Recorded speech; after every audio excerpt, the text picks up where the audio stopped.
Right මේ video එක මම කරන්නේ පොඩි කාරණාවක් කියන්න බලාපොරොත්තු වෙන්නේ. මේක මම මෙහෙම පටන් ගන්නම්. පළවෙනිම කාරණා මේ පේපර් එක ඩිස්කස් කරන එකක්වත් සබ්ජෙක්ට් එකේ කාරණයක් කියලා දෙන එකක්වත් පාඩමක්වත් කියලා දෙන එකක් ගැන නෙමෙයි. මේ වීඩියෝ එක මට කරන්න හිතුනේ මම දැන් ටිකකට කලින් TikTok එකේ වීඩියෝ එකක් දැක්කා. සර් කෙනෙක් දාලා තියෙනවා.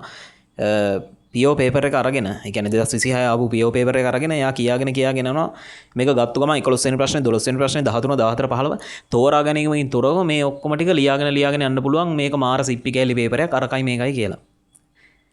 ඒ සර්ට මං බයිනවා එහෙම මොකක් නෙමෙයි කියන්නේ. මේකේ බලපෑම චුට්ටක් තේරුම් කරලා දෙන්නේ.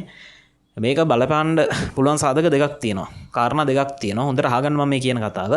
එකක් තමයි ගුරුවරයා පැත්තෙන්. එයාගේ පැත්තෙන් ඒක පොඩි මාකටිං පාර්ට් එකක් වෙන්න පුළුවන්. එයාට views ගන්න, reach ගන්න කරනවා වෙන්න පුළුවන්. හැබැයි ඕක දකින්න ළමෙක් හිතන්න මේ වෙද්දි PO එකයි applied එකයි විතරයි ඉවර. ඒතර තව physics එකක් තියෙනවා, chemistry එකක් තියෙනවා. ඒතර paper 4ක් තියෙනවා, MCQ එකයි ලියන එකයි. IT කරන ළමෙන් නම් එහෙම. ඒතකොට ඒ ළමයා හිතන්න හොඳටම එක්සෑම් එක ලිව්ව කෙනෙක් කියලා. applied එකයි PO එකයි superiorම ලිව්වා. අන්න උට ඒක ලොකුවට බලපාන්නේ නැහැ. අරයා කියන කතාව.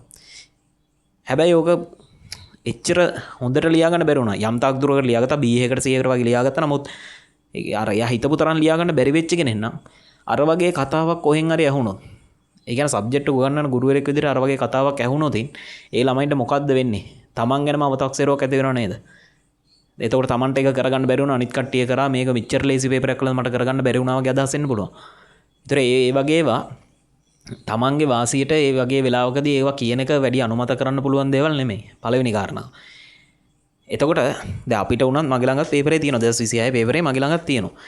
එතකොට දැන් ඕකේ තියෙන ගණන් ටික මට ඩිස්කස් කරලා YouTube එකට දාන්න බැරි කමක් නැහැ. TikTok එකට අප්ලෝඩ් කරන්න බැරි කමක් නැහැ. FB දාන්න බැරි කමක් නැහැ. ඕක මම දැම්මත් දාන්නේ එක්සෑම් එකෙන් පස්සේ. ඒ කියන්නේ සබ්ජෙක්ට් තුනම අවසන් වුණාට පස්සේ. ඒකට හේතුව තමයි ඒ ළමයි ඒ ලිව්ව ළමයි මොකද වෙන්නේ අර අනිත් සබ්ජෙක්ට් එක අතරතුරේ ওই ඩිස්කෂන් බලන්න පටන් ගන්නවා. ඔය කොච්චර එපා කිව්වත් ඕක බලනවා. ඒ නිසා අපේ වගකීමක් තියෙනවා ඒක නොදා ඉන්න එක. හරිද? ඒක නොදා ඉන්න ඒක තේරුම් ගන්න ඕනේ. මොකද හිතන්න අපි එක්සෑම් ලියන කාලේ අපේ ගුරුවරු ওই විදිහට අපි එක්සෑම් එක ලියන අතරතුරේ ඒගොල්ලන්ගේ පබ්ලිසිටි එක වෙනුවෙන් YouTube එකට තරඟකාරීව වීඩියෝ ටික අනිත් සර්ට කලින් මම දානවා වගේ දැම්මොත් අපි මොකද කරන්නේ? අපිත් YouTube එකේදී ඕක බැලවෙනවා.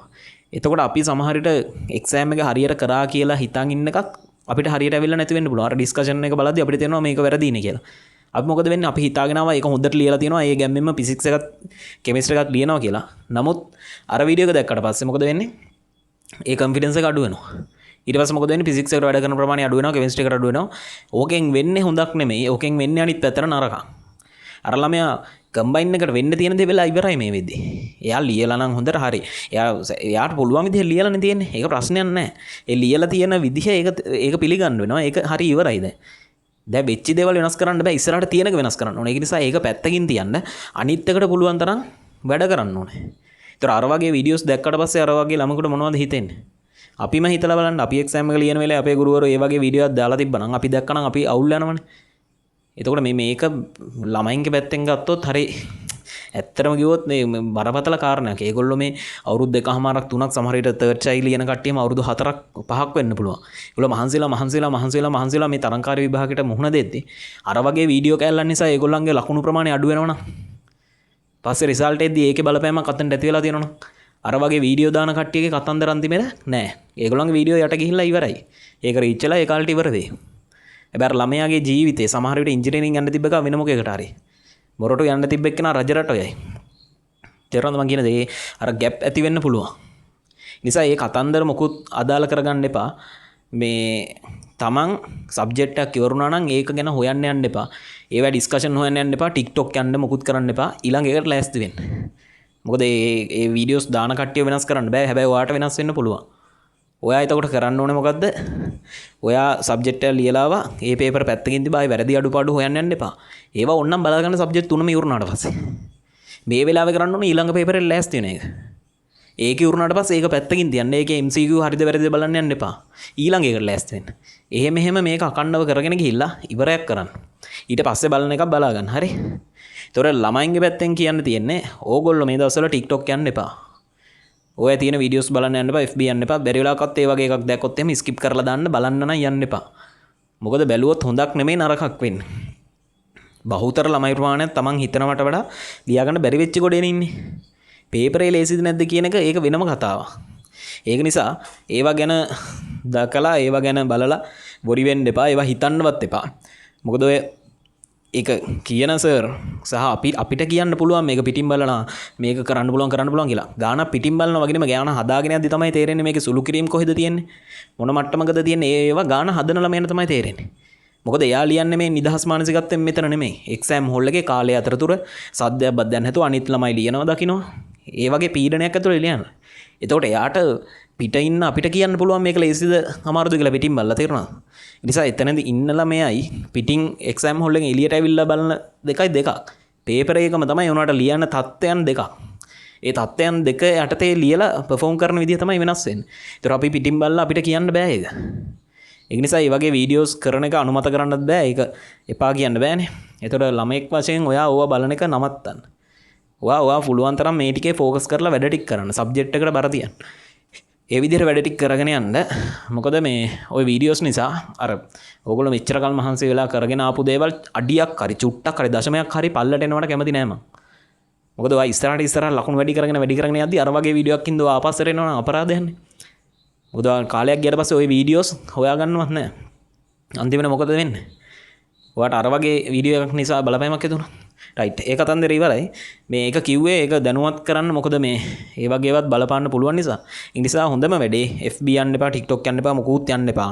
ඔයාට YouTube එකේ අදාළ හිතන්න P6 නේ ළඟ තියෙන. ඊට අදාළ මොනවා හරි වීඩියෝස් තියෙනවා නම් ඒ channel වලට ගිහිල්ලා ඒවෙන් උදව් ගන්න, papers කරන්න, ඒවා discussion වීඩියෝ බලන්න. ඒ ටික කරන්න.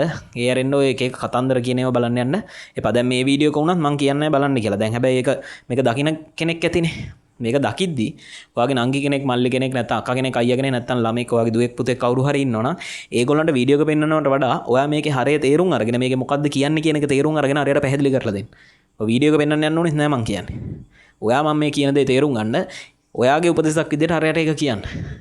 ෆෝන් බලන්න දෙන්න එපා, TikTok යන්න ඒව මොකුත් එපා. ඔය තියෙන වීඩියෝස් ඔය රීච් ගන්න කරන වීඩියෝනේ තියෙන්නේ.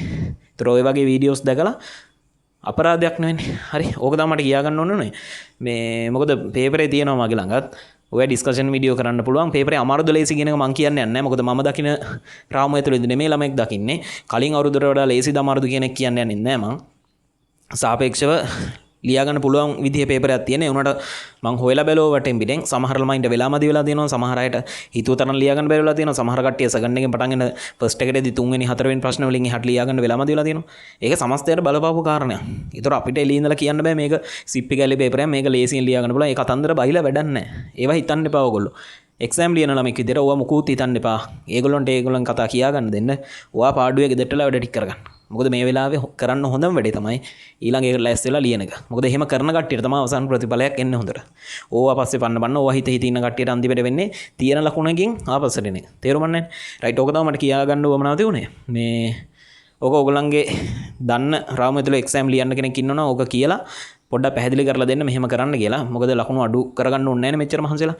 රයිට් ඔය ටික තමයි කියා ගන්න උවමනාව තිබ්බේ.